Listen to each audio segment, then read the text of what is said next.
A passagem bíblica que nos foi pedido para falar, né? É em Mateus 14:16. O tema é: dai-lhes vós mesmos de comer. Foi essa passagem, o tema da pregação, né? E, providencialmente, a liturgia de hoje, o evangelho de hoje, é o evangelho de Mateus 14, que termina quando vai começar esse evangelho. Então, o evangelho da liturgia de hoje, quem foi à missa do sábado, é o evangelho que antecede a passagem bíblica, que antecede essa primeira multiplicação dos pães, né? E achei muito significativo a gente poder falar nesse contexto. Antes de entrar nessa passagem, eu achei que nós poderíamos aprofundar um pouquinho o que antecede ela. No final do capítulo 13, né, 13:53, Jesus faz aquela visita a Nazaré. E aí eles começam a perguntar: não é esse o filho do carpinteiro? Não é esse? Começam a se escandalizar com ele. E ali ele já sofre, ele já tem uma experiência dolorosa, né? Porque ele termina dizendo que um profeta,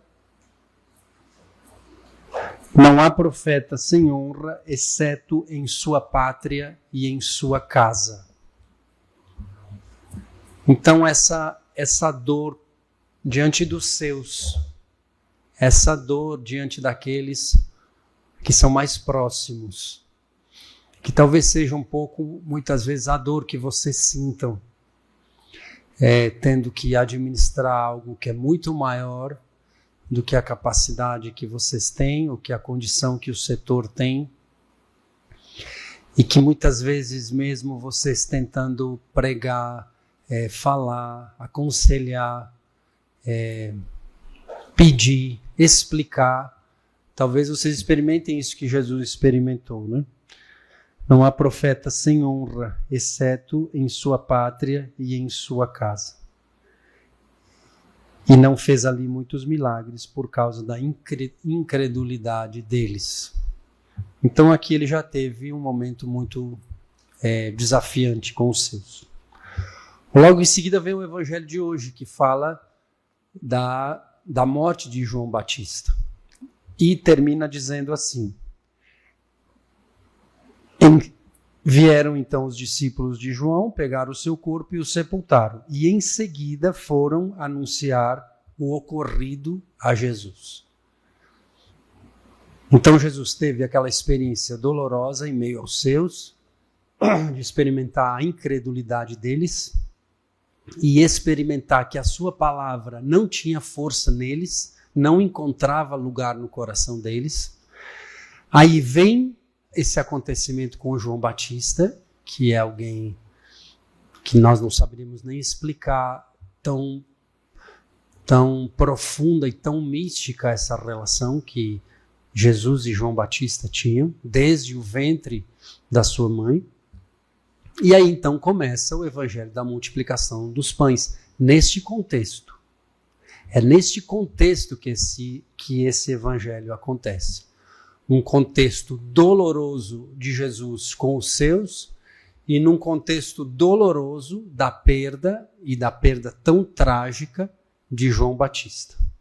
O evangelho começa assim: Jesus ouvindo isso, ouvindo o quê?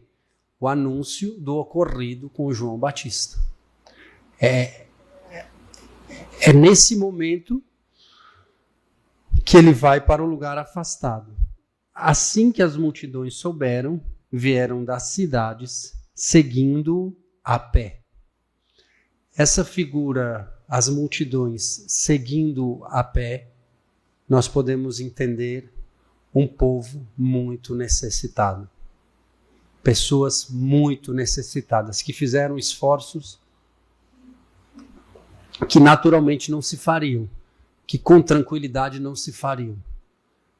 Também eles trazendo muito sofrimento no coração, também eles trazendo muito sofrimento físico, também eles trazendo sofrimento na sua vida.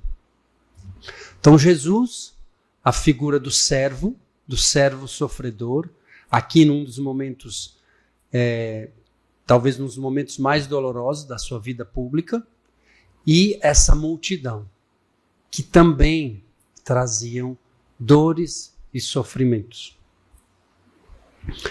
Assim que desembarcou, viu uma grande multidão e, tomado de compaixão, curou os seus doentes. Preparando essa pregação, uma das palavras que mais me chamou a atenção, tanto pelo Evangelho, como pelos artigos dos estatutos, que nós vamos falar um pouco, vocês já podem ir abrindo, quem tiver, né? Que é do artigo 136 e seguintes, que fala da pobreza evangélica na comunidade Aliança. Uma palavra que deve, ao meu ver, permear muito é a compaixão. É a compaixão que vai dar a vocês tudo o que vocês precisam para serem fiéis na missão que lhes foi confiada.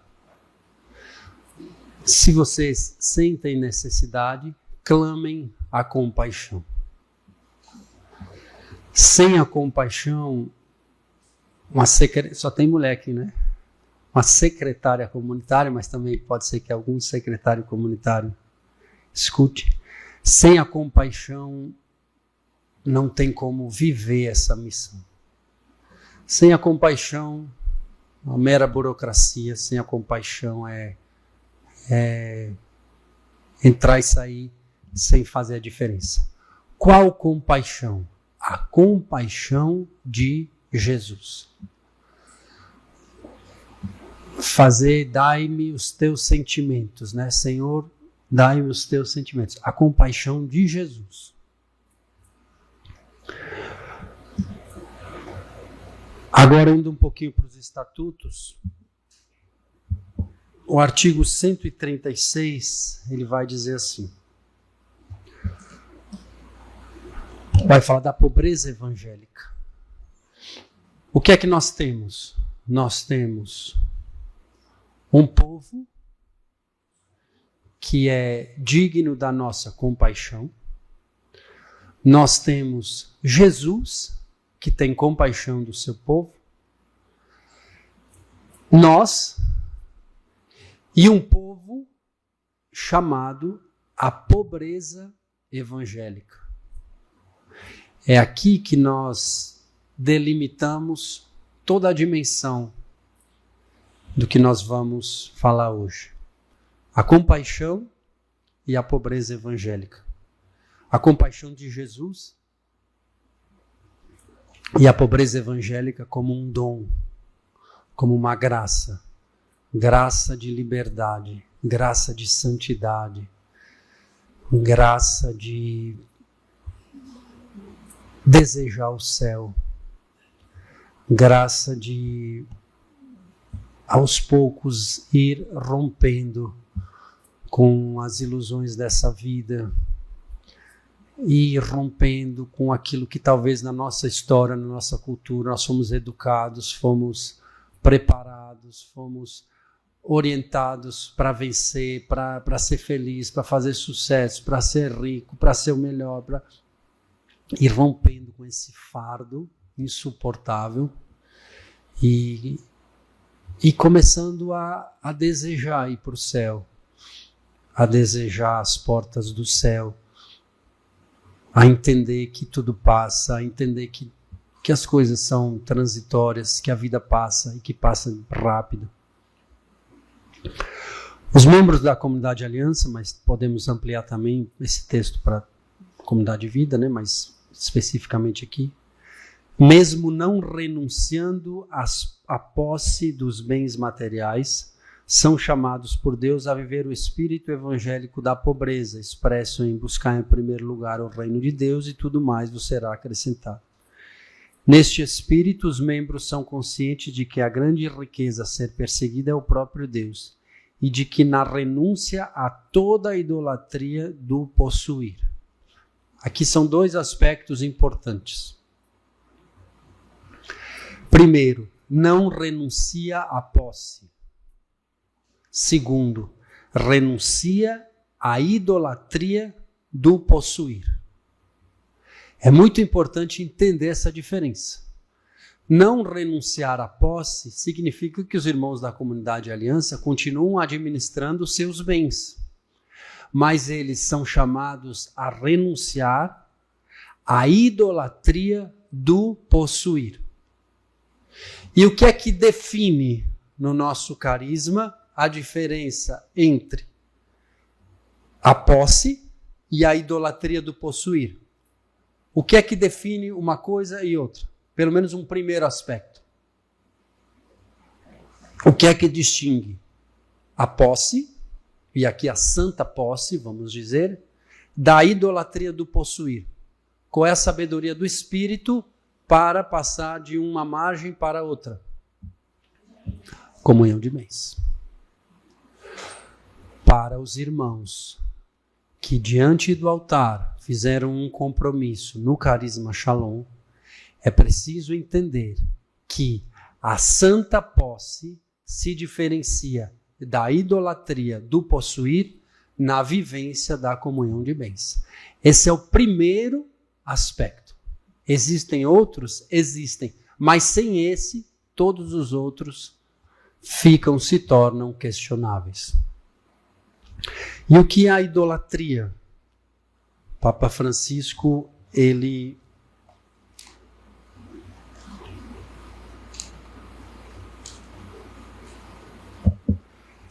fala em um dos seus textos sobre a idolatria. A primeira coisa, reconhecer a idolatria é o início da graça e coloca no caminho do amor.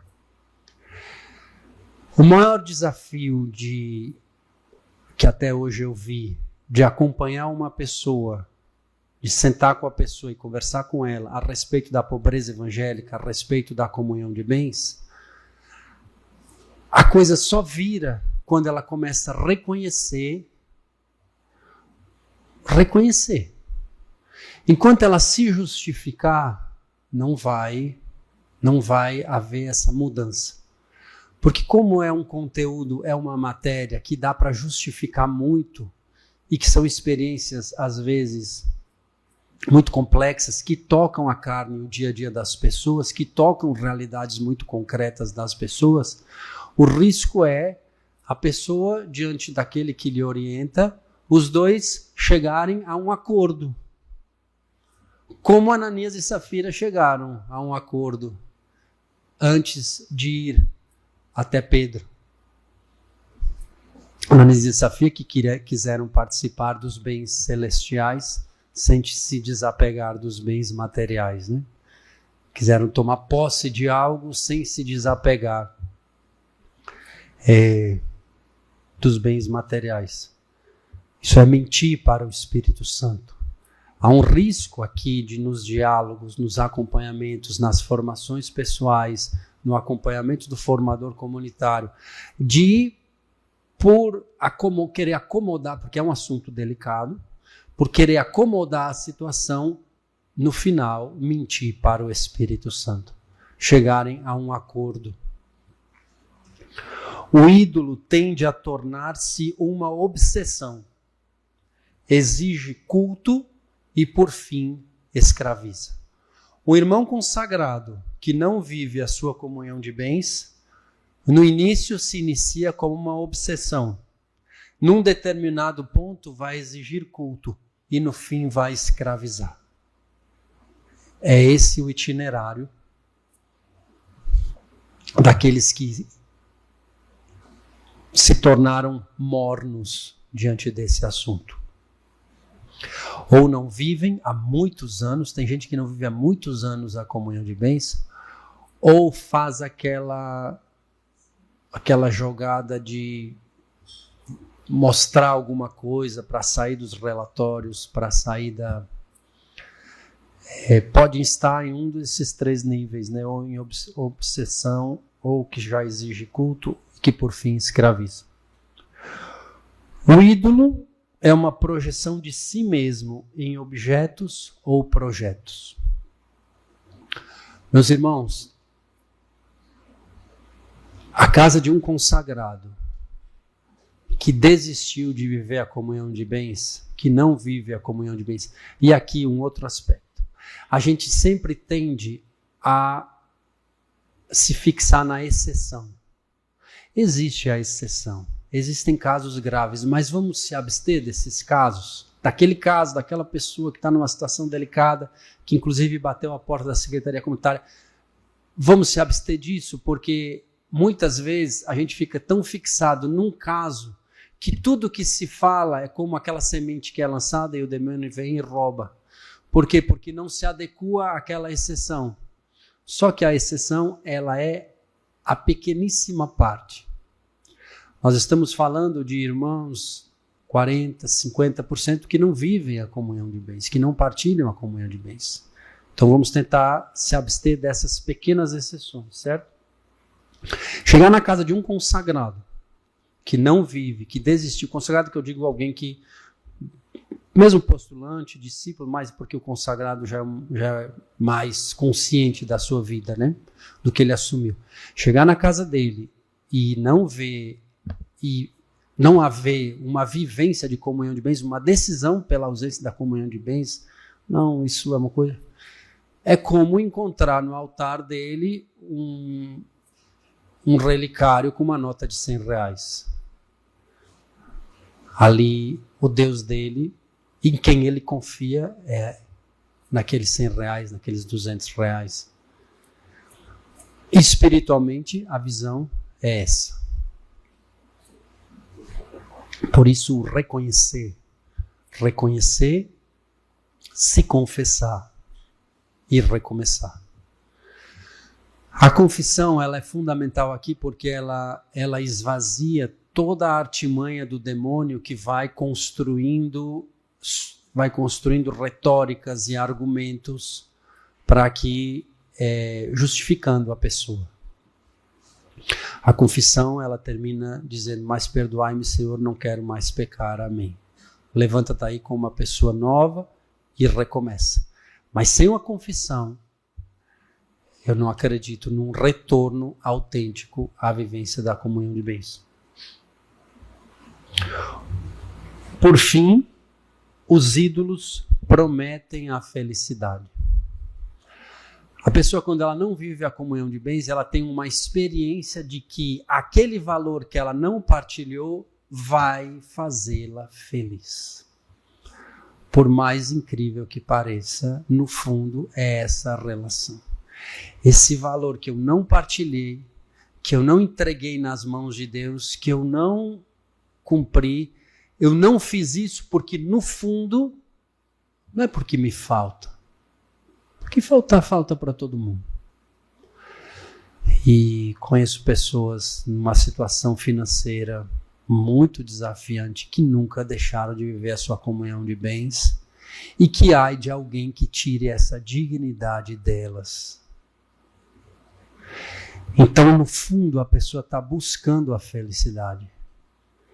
E o que é que o Papa Francisco faz? Mas esse ídolo não dá a felicidade. A pessoa espera essa felicidade e essa felicidade nunca vai chegar. O valor que a pessoa reteve da comunhão de bens nunca vai trazer nada do que ela esperava que isso lhe trouxesse. Nunca. Por quê? Porque Deus não vai deixar essa mentira acontecer. Deus vai preservar essa verdade.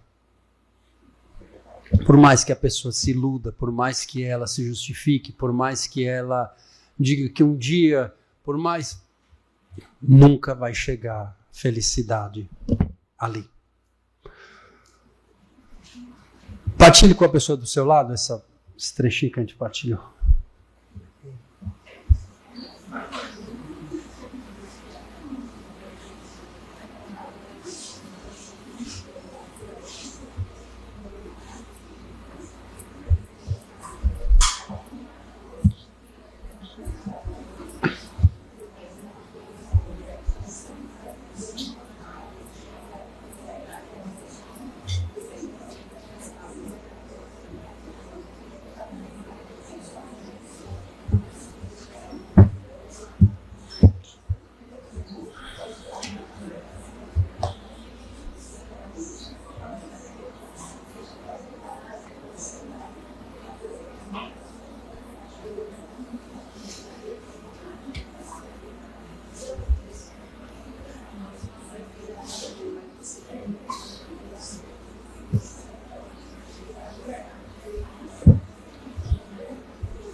Assim que desembarcou, viu uma grande multidão e, tomado de compaixão, curou os doentes. Chegada a tarde, aproximaram-se dele seus discípulos, dizendo: o lugar é deserto e a hora já está avançada. A terceira notícia ruim que Jesus recebeu em algumas horas, né? Só notícia ruim que recebi, né? O lugar é deserto e a hora já está avançada. Qual é a solução? Despede as multidões para que vão aos povoados comprar alimento para si. Isso é, que cada um se vire. Que eles se afastem de ti e que eles se virem. Essa foi a resposta dos discípulos para Jesus. Deve ter ficado muito decepcionado, né, com essa. Ele, tomado de compaixão, vindo de experiências muito dolorosas, diante daquela multidão que ele tinha curado, a solução que os discípulos deram foi: manda eles embora e que eles se virem. Além deles acharem que Jesus não tinha o poder de dar uma resposta a eles, acharam ainda que a solução era eles se afastarem de Jesus, irem embora, darem as costas para Jesus. Essa é uma muito bonita essa imagem, né? Mas Jesus lhe disse: não é preciso que vão embora. Jesus cheio de compaixão. Jesus aqui nós não podemos entender, subtrair a relação afetiva e amorosa. Jesus não queria que eles fossem embora. Os seus parentes, de uma certa forma, ou os seus vizinhos, já tinham desejado um pouco se escandalizaram, não entenderam bem, incrédulos. João Batista, o qual era alguém que ele amava muito, havia sido falecido, né, de maneira trágica. Jesus não queria que mais ninguém fosse embora. Na secretaria comunitária, a compaixão vai nos dá essa graça de não querer que ninguém vá embora. Por mais limites, por mais... Não é mais uma porta. Aqui não é mais uma porta que você bateu e encontrou ou não encontrou. Aqui é o seu lugar. A secretaria comunitária é o seu lugar. Talvez não seja a solução que você esperava, ou não tem a resposta que você esperava, mas é o seu lugar, é a sua família, é estar próximo de Jesus, é a casa de Jesus. Mas Jesus lhe disse: não é preciso que vão embora, dai-lhes vós mesmos de comer. E aqui nasce também um protagonismo. Cada secretário comunitário pode escutar essa expressão de Jesus diante dos desafios: dai-lhes vós mesmos de comer. Há um protagonismo aqui dado. É muito importante substituir o protagonismo pelo assistencialismo, né? Como substituir o assistencialismo? Um protagonismo em Jesus. Porque senão fica voluntarismo. E voluntarismo também ninguém aguenta. Voluntarismo é um extremo, assistencialismo o outro. E aqui, este meio, um protagonismo em Jesus. Dai-lhes vós mesmos de comer. E qual é a primeira reação? Ao que os discípulos responderam: só temos aqui 5 pães e 2 peixinhos. Algo que vocês devem viver cotidianamente. Disse Jesus: trazei-os aqui. Talvez uma das... Eu já preguei isso muito para os ecônomos, mas eu sinto no coração de também dizer isso para vocês. Talvez a intercessão seja a maior missão de vocês. Essa mediação da necessidade, de um coração necessitado, de um Deus compassivo e vocês como mediadores. Essa mediação é uma intercessão e precisa se dar como intercessão, porque senão não há compaixão. A compaixão, ela nos leva para a capela. A compaixão, ela não nos leva à murmuração. A compaixão, ela não nos leva a reclamar de tudo e de todos. A compaixão não nos leva a botar a culpa em tudo e em todos. A compaixão nos leva para a capela e apresenta o seu povo e as suas necessidades a Deus. Senhor, é o teu povo, como Moisés agora a gente viu em algumas passagens, né, da liturgia. É o teu povo. É o teu povo que precisa, que necessita, que está vivendo isso. É o teu povo que não partilha. E um dos aspectos dos estatutos falam, aqui no 136,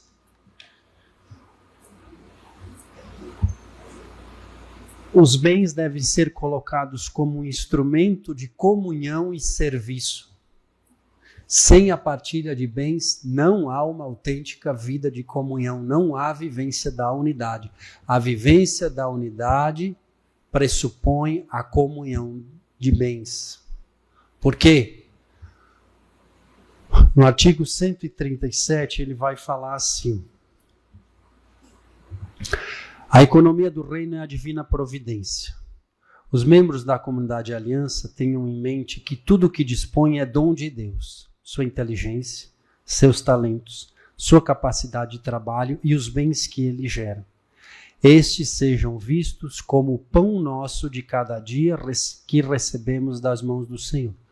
Um dos aspectos do pão nosso, que o catecismo destaca, é que quando Jesus nos ensinou a orar e diz: Pai, o pão nosso significa o pão que eu vou receber, que eu vou me saciar e que eu vou partilhar, porque é o pão nosso. Não é, Pai, o meu pão de cada dia me dá hoje. O pão nosso de cada dia nos dá hoje. Quando eu peço o pão nosso, eu já estou dizendo a Deus que eu vou partilhar, porque é o pão nosso. É o pão para nós, não é o pão para mim. Nós somos seus administradores e Deus é o dono de tudo.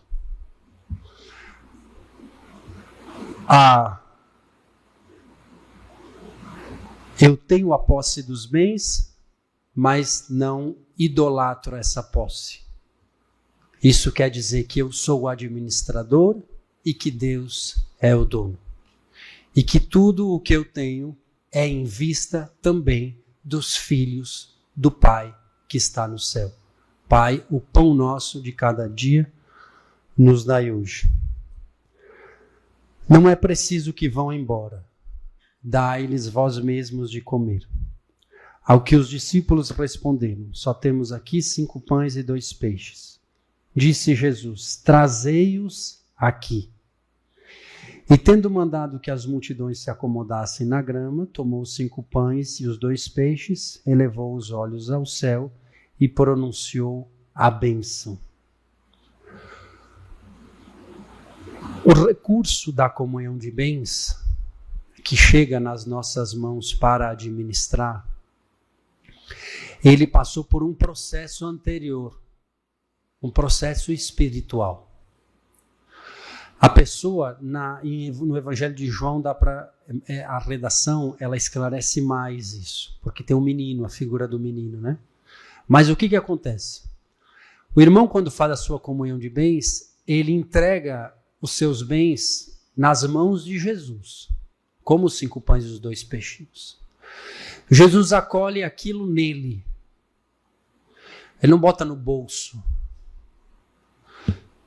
A figura do ofertório da missa, né? O pão e o vinho, fruto do trabalho do homem, que vão se transformar no corpo e no sangue. Então, Jesus assume nele, eterniza, isso é, aquilo, de uma certa forma, estará e está no céu. As pessoas que partilham os seus, fazei amigos com o tesouro, fazei amigos no céu com o dinheiro da iniquidade, né? Misteriosamente, esse recurso ele vai até o céu e lá deixa a sua marca. Jesus abençoa quem partilhou, abençoa esse recurso e abençoa a destinação dele e devolve a nós. Então o recurso que nós administramos passou por tudo isso. É um recurso sagrado. Ele é sagrado. Porque o efeito dele é um efeito salvífico.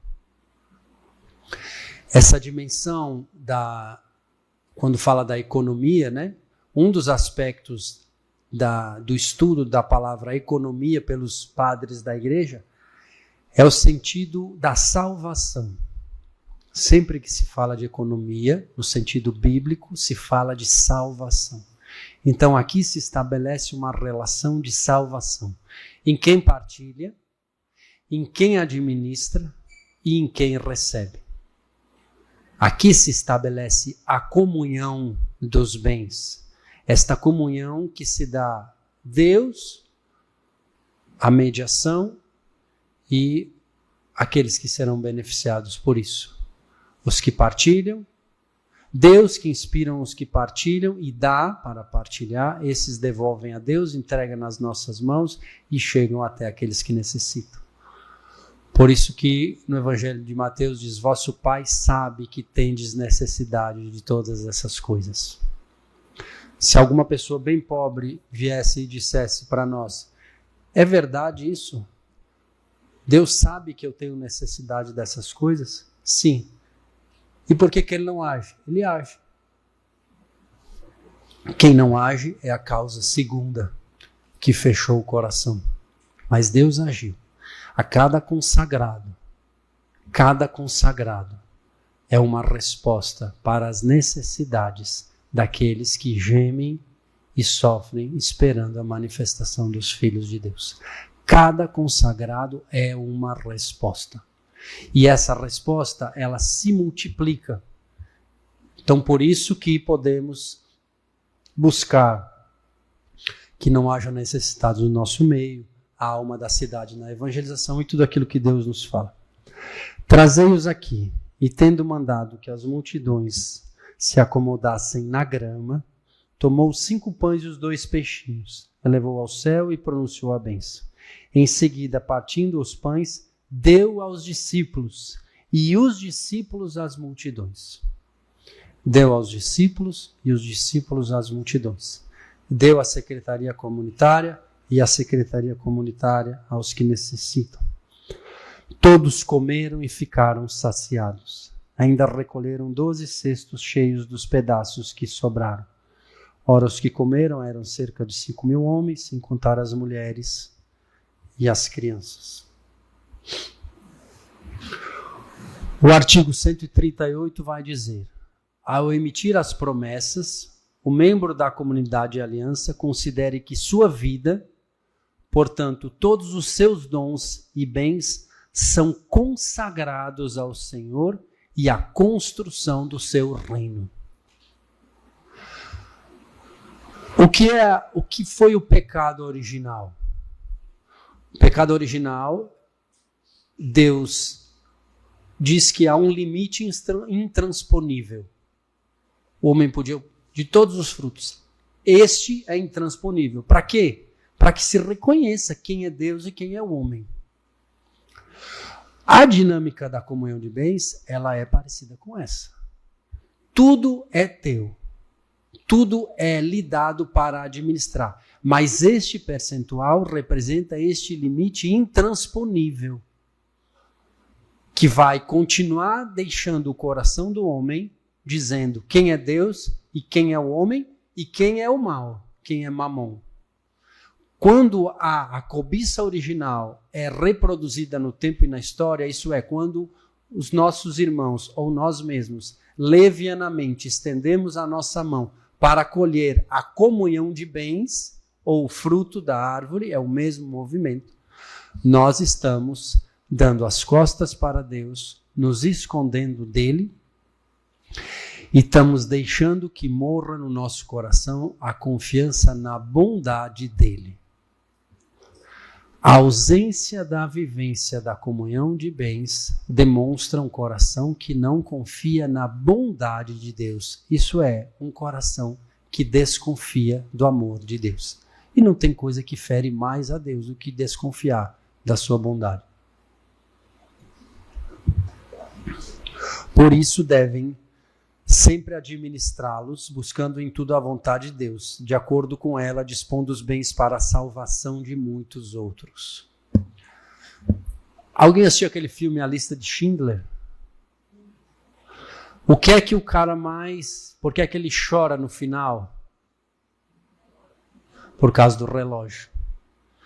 Por quê? Porque ele entendeu que se ele tivesse dado também o relógio, ele teria salvado mais alguém. Essa compaixão que nós precisamos pedir a Deus que nasça no coração dos nossos irmãos que não conseguem partilhar. A dor de experimentar que aquele recurso retido tem um rosto. É alguém cujo evangelho não chegou até aquela pessoa. Isso é, os desígnios de Deus foram frustrados. Através da partilha de bens, comprometa-se o membro da aliança com a evangelização e o socorro dos necessitados, aqui os 15%. E por fim, falando já por causa do horário, 140 diz, a sabedoria do Espírito para a comunidade viver o espírito evangélico da pobreza é a comunhão de bens. Meus irmãos, nenhum povo recebeu tanto carinho, a nenhum outro revelou os seus preceitos. É muito clara para nós o processo de santificação, de graça, de evangelização, de tanta coisa, de comunhão, de unidade, que a comunhão de bens traz e dá a todos nós. Que Deus os abençoe na missão a qual vocês hoje vivem, que gerem no coração de vocês a compaixão, o dom da intercessão e tudo mais vos será dado por acréscimo. Ave Maria, cheia de graça, o Senhor é convosco. Bendita sois vós entre as mulheres, bendito é o fruto do vosso ventre, Jesus. Santa Maria, Mãe de Deus, rogai por nós, pecadores, agora e na hora de nossa morte. Amém. São José, rogai por nós e providenciai. São Francisco de Assis, rogai por nós. Santa Teresa d'Ávila, rogai por nós. São João Paulo II, rogai por nós.